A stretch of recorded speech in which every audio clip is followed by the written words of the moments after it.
Namaste and a warm welcome to all of you. I am Saloni, a Vastu consultant and date of birth analyst at Magnets, the House of Consultants by Bharat Singhal. आज के video में मैं चाहूँगी कि number 1 को explore करूँ। Means जिन लोगों के डेट ऑफ बर्थ में नंबर 1 सिंगल टाइम प्रेजेंट है, उनकी क्या क्वालिटीज़ रहेंगी और उन क्वालिटीज़ से आपको कैसे बेनिफिट्स या फिर ड्रॉबैक्स फेस करने को मिल सकता है। तो सबसे पहले आपको अपने डेट ऑफ बर्थ का लोशो ग्रिड सही वे में बनाना है। मींस आपको अपने लोशो ग्रिड में कोई भी इनडायरेक्ट नंबर्स नहीं फिल करना है। आपको अपने डेट ऑफ बर्थ का टोटल करके जो डेस्टिनी नंबर आता है वो फिल नहीं करना होता है। आपको अपने डेट का टोटल नंबर नहीं फिल करना होता है। मींस जो नंबर्स आपके डेट ऑफ बर्थ में डायरेक्टली प्रेजेंट है, बस आपको उन्हीं नंबर्स को फिल करना है। तो स्टार्ट करने से पहले मैं चाहूँगी कि आप लोग अपने डेट ऑफ बर्थ का लोशो ग्रिड बना लें सो दैट आप लोगों को रिलेट करने में ईजी हो। तो जिन लोगों के डेट ऑफ बर्थ में नंबर 1 सिंगल टाइम प्रेजेंट होता है, ऐसे लोग बहुत फिक्स्ड ओपिनियन के होते हैं। मींस कहीं ना कहीं ये अपने ideologies, beliefs, habits and ideas को लेके बहुत ही रिजिड और स्टबर्न बिहेवियर के होते हैं। तो ये क्वालिटी इनको सक्सेस अचीव करने में या फिर ग्रोथ अचीव करने में बहुत सारे एरियाज़ में हेल्पफुल भी हो सकती हैं और बहुत सारे एरियाज़ में ये ड्रॉबैक के वे में भी काम कर सकती हैं। अब हेल्पफुल कब होंगी? जब इनकी जो बिलीव्स हैं वो राइट डायरेक्शन में हो, राइट चीज़ों को लेके हो। फॉर एग्ज़ाम्पल, अगर किसी को अपने प्रोडक्ट या फिर अपने प्रोडक्ट क्वालिटी या फिर सर्विसेज की क्वालिटी पे बहुत ज़्यादा फर्म बिलीफ है कि मेरी चीज़ बेस्ट है और मुझे इसी प्राइस पे सेल करना है, तो और अपने रेट्स को भी उन्होंने मार्केट के अकॉर्डिंग कंपैरेटिवली हाई रखा है, तो ये बिलीफ कहीं ना कहीं उनको सक्सेस दिलवा सकती है। और मैं आपको एक एग्ज़ाम्पल के थ्रू एक्सप्लेन करना चाहूँगी। फॉर एग्ज़ाम्पल, स्टीव जॉब्स जो कि को फाउंडर हैं एप्पल कंपनी के, उनका जो बिलीफ था अपने प्रोडक्ट को लेकर वो बहुत स्ट्रॉन्ग था। उनकी जो मार्केट एनालिसिस थी, ऑडियंस एनालिसिस थी, वो भी बहुत स्ट्रॉन्ग थी। उन्होंने ऑडियंस का एक्सपीरियंस कलेक्ट किया और उसके अकॉर्डिंग अपने प्रोडक्ट को डिज़ाइन किया। उन्होंने मार्केट रिसर्च में ये गैदर किया कि यूज़र्स को अपने गैजेट्स यूज़ करने टाइम किन किन चैलेंजेस को फेस करना पड़ता है, और उसी के अकॉर्डिंग उन चैलेंजेस को अपने प्रोडक्ट में उन्होंने हटाने की कोशिश की, जिसको करने में उनकी जो बजट थी, प्रोडक्शन कॉस्ट था, वो बहुत हाई जा रहा था। तो उनके जो टीम मेंबर्स थे उन्होंने उनको गाइड किया कि आपकी जो प्रोडक्ट है वो क्वालिटी वाइज तो बहुत अच्छी है, बट इतनी कॉस्टली प्रोडक्ट को मार्केट में सेल करना बहुत चैलेंजिंग टास्क होगा। और उन्होंने उनको सजेस्ट किया कि वो अपने क्वालिटी के टर्म्स में कुछ कॉम्प्रोमाइज़ करे सो दैट उनका जो प्रोडक्ट है वो बजट फ्रेंडली हो यूज़र्स के अकॉर्डिंग। बट स्टीव जॉब्स का बिलीफ बहुत स्ट्रॉन्ग था अपने प्रोडक्ट को लेके, अपने एक्सपीरियंस या फिर अपने रिसर्च को लेके।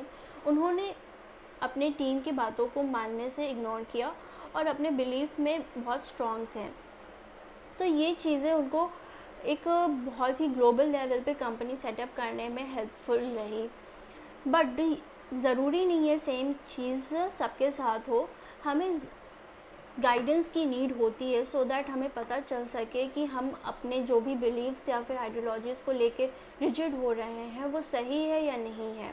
क्योंकि जब हम गलत चीज़ों को लेके रिजिड होते हैं तो ये हमें ड्रॉबैक्स या फिर फेलियर को फेस करने पे बहुत ज़्यादा मजबूर कर सकती है।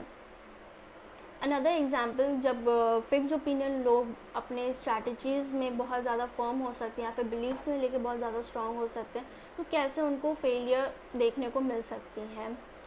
फॉर एग्ज़ाम्पल, अगर किसी बिजनेसमैन का प्रोडक्ट्स एंड सर्विसेज का काम है, वो अपने सारे प्रोडक्ट्स एंड सर्विसेज को ऑफलाइन मोड के थ्रू ही सेल करना चाह रहा है, क्योंकि उसे जो एट प्रेजेंट डिजिटल टाइम है उसकी बिल्कुल भी नॉलेज नहीं है और उसका कोई इंटरेस्ट भी नहीं है, क्योंकि उसे कुछ समझ नहीं आता है कि कैसे ये चीज़ें वर्क करती हैं। तो उन्होंने अपने आप को रिस्ट्रिक्ट कर लिया है ऑफलाइन मोड में ही। तो ऐसे केस में होगा क्या कि उन्होंने विद टाइम चेंजेस को एक्सेप्ट नहीं किया, जो कि बहुत नेसेसरी हो सकता है, और वो इस बिलीफ के कारण एक बहुत मेजर मार्केट कैप्चर करने से खुद को रिस्ट्रिक्ट कर रहे हैं। तो ऐसे केस में होगा क्या, उन्हें उतने क्लाइंट्स नहीं मिलेंगे ऑफलाइन मोड के थ्रू, उनकी सर्विसेज उतनी ज़्यादा सेल नहीं होंगी, उनका जो टर्नओवर या फिर डिज़ायर्ड इनकम होगा, डिज़ायर्ड प्रॉफिट्स होगा, उन्हें वो नहीं मिलेगा, जिसके कारण उनका एडिशनली बहुत ज़्यादा टेंशन या फिर एंग्जाइटी देखने को मिल सकती है। हो सकता है उनको जो पहले जो सेल होता था उसके कंपैरिजन में एट प्रेजेंट उनकी जो सेल होगी वो कम होगी। तो ये सारी चीज़ें उनको बहुत ज़्यादा कहीं ना कहीं एंग्जाइटी वाले जोन में भी डाल सकता है। हो सकता है उनको जो प्रोडक्शन कॉस्ट है वो भी निकालना मुश्किल हो जाए।